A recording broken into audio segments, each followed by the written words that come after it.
In the shadows of Nigeria's heartland, a sinister cartel fuels the flames of banditry, orchestrating chaos with ruthless precision.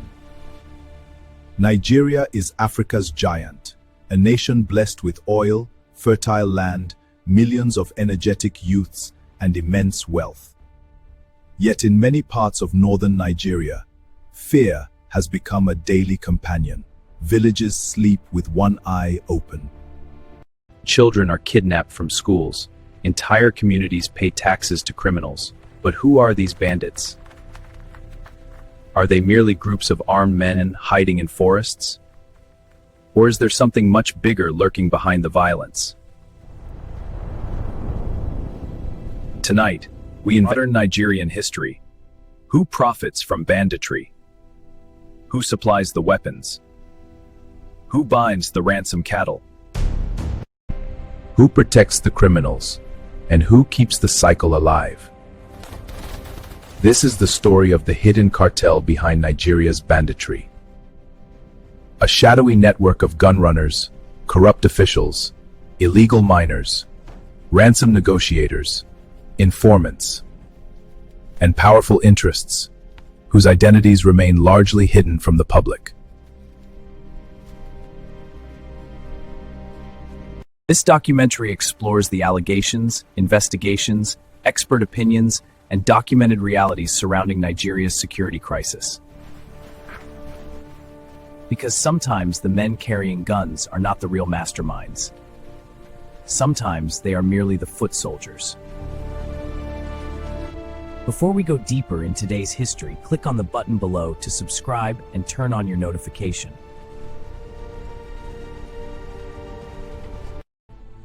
For decades, cattle rustling existed in parts of northern Nigeria. Disputes between farmers and herders occasionally erupted.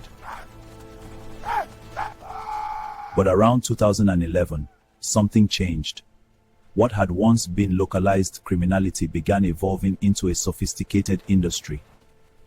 Armed groups emerged in states such as Zamfara, Katsina, Kaduna, Sokoto, Niger, Kebbi. At first, many observers discovered criminals. Then the attacks intensified. Villages were raided. Markets burned. Hundreds were killed. Thousands fled. Soon entire territories fell under criminal. Bandit leaders established camps deep inside forests such as Rugu Forest, Kamuku Forest, Falgore Forest. These forests became operational headquarters. Within them emerged mini-governments. Bandit commanders imposed taxes, conducted trials, collected intelligence, managed logistics, and coordinated attacks. This was no longer random crime. It was organized, very organized. Every criminal enterprise survives on one thing: money. Banditry in Nigeria generates millions of dollars annually. The sources include kidnapping. Kidnapping became the most lucrative business. Victims include students, farmers, traders, politicians, religious leaders, travelers. Families often pay enormous ransoms. Sometimes communities contribute collectively. Sometimes local governments secretly negotiate. The money flows into criminal networks. Cattle rustling. But stolen cattle cannot simply disappear. Someone buys them. Someone transports them. Someone resells them. This creates an underground economy involving traders and middlemen, illegal mining. One of the least discussed aspects of banditry is legal mining. In parts of Zamfara and neighboring states, deposits of Sampinzanta, Confunin and Splananum economy attracted criminal interests. Security analysts have repeatedly warned that illegal mining revenues help finance armed groups. The forests are not only hiding bandits, they are hiding money. Lots of money. Thousands of rounds of ammunition. This raises a critical question. Where do the weapons come from? Investigations have pointed towards smuggling routes stretching across the Sahel. Weapons enter through porous borders. Criminal networks exploit weak border controls. Arms trafficking routes connect various countries across West and North Africa. Some weapons are leftovers from past conflicts. Others are freshly smuggled. Experts estimate that millions of illegal weapons circulate throughout the region. Without suppliers, banditry cannot survive. Without ammunition, attacks cannot continue. Someone is feeding the machine. Bandits often appear to know everything. They know which village is vulnerable.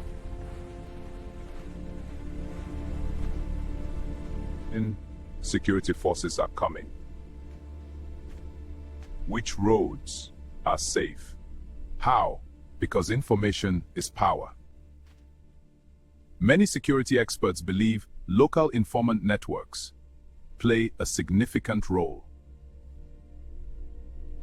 These informants may include traitors, collaborators, corrupt officials, community insiders.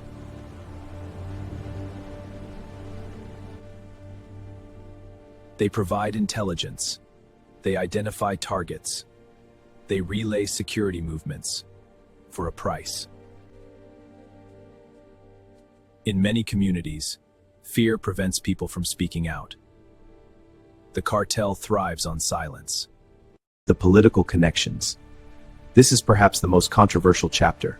Over the years, allegations have surfaced suggesting that certain political actors may have benefited from instability.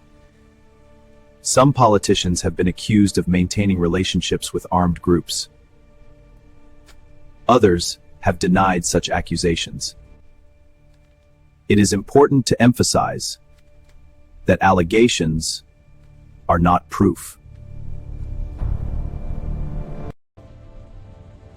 However, multiple investigations and public hearings have repeatedly raised concerns about possible political protection networks.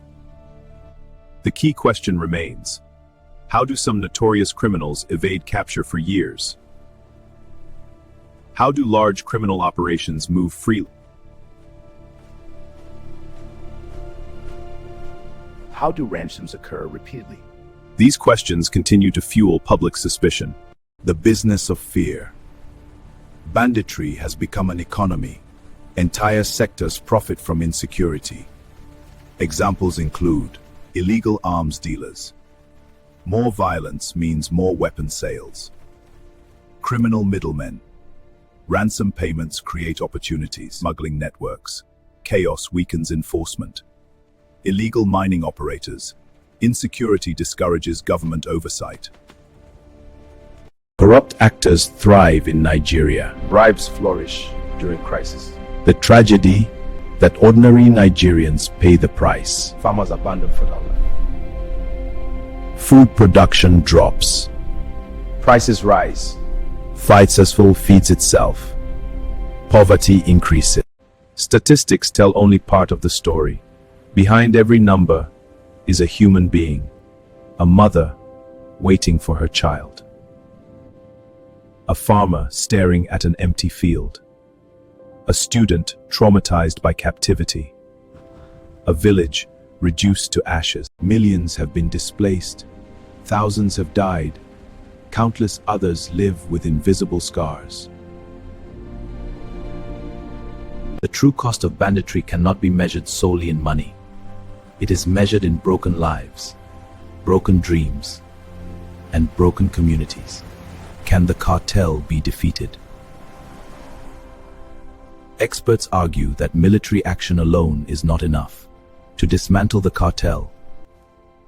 Arms traffickers, illegal mining networks, money laundering operations, corrupt facilitators.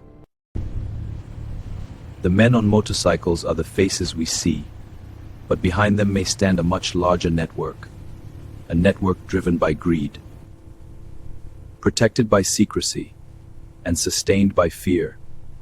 Nigeria's banditry crisis is not merely a security problem. It is a criminal ecosystem. An ecosystem that survives because powerful incentives keep it alive. The challenge before Nigeria is not simply defeating armed men in forests, it is exposing every link in the chain. The suppliers, the financiers, the collaborators, the profiteers. Only then can the nation begin to heal. Only then can peace truly return. Because until the hidden cartel is exposed, the cycle may continue. The victims of banditry deserve justice. The communities affected deserve peace. The truth deserves to be told.